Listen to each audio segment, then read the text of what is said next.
Wrong career path. ఇది నేను చాలా సందర్భాల్లో స్టూడెంట్స్‌కి చాలా సార్లు చెప్పున్నానండి.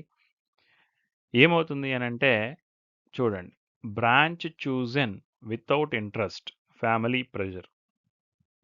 ఇది మనం ఏమి చేయలేం. ఎందుకనంటే ఒక కాలేజీలో జాయిన్ అయ్యే ముందు తీసుకునే డెసిషన్ ఇది. జాయిన్ అయిన తర్వాత దాన్ని మనం ఏమి చేయలేం. Branch chosen without interest, family pressure. Family pressure అంటే ఇక్కడ ఏమవుతుంది అనంటే నౌ ఏ డేస్ ట్రెండ్ ఎలాగుంది? నేను చాలా సందర్భాల్లో చాలా ఇంటర్వ్యూస్ ఇచ్చినప్పుడు కూడా నేను చాలా సందర్భాల్లో చెప్పేదేంటంటే స్టూడెంట్స్‌కి, మీరు ఏ రోజైతే బ్రాంచ్ చూజ్ చేసుకున్నారో, అక్కడి నుంచి 4 సంవత్సరాల తర్వాత ఆ బ్రాంచ్ ఎలా ఉంటుంది అనేది మినిమమ్ ఎస్టిమేషన్ చేసుకోగలగాలి ఫస్ట్ థింగ్. 2 దాంట్లో కంటెంట్ ఏముంటుంది? అది మీకు ఇంట్రెస్టా? ఇంట్రెస్ట్ ఉంటే ఏమవుతుంది? స్పీడ్‌గా ఎళ్ళిపోతుంది బండి.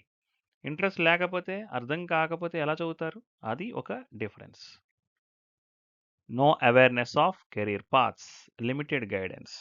సో, గైడెన్స్ సరిగ్గా తీసుకోకపోవటం మూలంగా, తెలిసి తెలియని వాళ్ళని అడగటం మూలంగా, వాళ్ళకేదో తెలిసింది చెప్పేసి ఆ టైంకి చేస్తే ఇది మీ లైఫ్. ఇంటర్మీడియేట్ కంప్లీట్ అయినప్పుడే ఆటోమేటిక్‌గా ఇంజినీరింగ్‌లో జాయిన్ అవ్వాలనుకున్నా, డిగ్రీలో జాయిన్ అవ్వాలనుకుంటున్నా, మీరు ఏ కోర్స్ తీసుకోవాలి అనేది ఫస్ట్ మీకు ఇంట్రెస్ట్ ఏది ఉందనేది చూసుకోవాలి. అలా అని చెప్పేసి సార్ నాకు ఏదో సాంగ్స్ పాడటం ఇష్టం సార్ నేను దాని మీదకే ఎళ్తాను అనంటే, దాని మీద సక్సెస్ రేట్ ఎంతుందనేది కూడా మనం చూసుకోవాలి.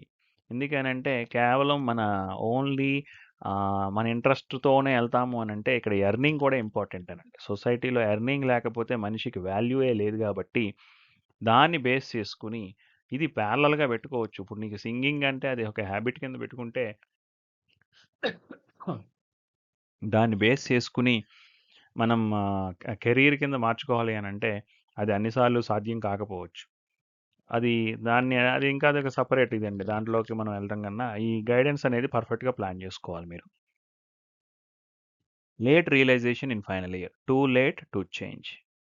ఒక బ్రాంచ్ ఇష్టం లేదు. ఎట్లాగొట్లా చదివావు. సీజీపీఏ తెచ్చుకున్నావు. కానీ ప్రాక్టికల్ నాలెడ్జ్ లేదు. ఓన్లీ థియరిటికల్‌గా సీజీపీఏలు మాత్రమే తెచ్చుకున్నావు.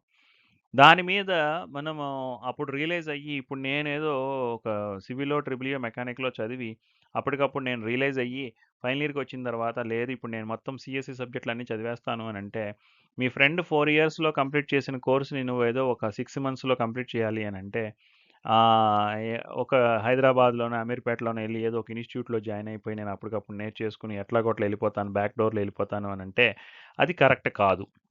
కరెక్ట్ కాదు. ఎందుకనంటే మనం ఎప్పుడూ గూడా slow and steady wins the race.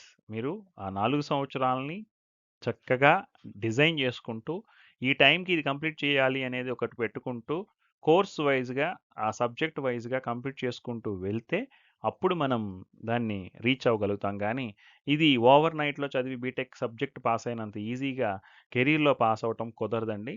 దయచేసి ఈ బీటెక్ స్టూడెంట్స్ ఎవరైతే ఉంటున్నారో వాళ్ళందరూ దీన్ని గమనించాలి.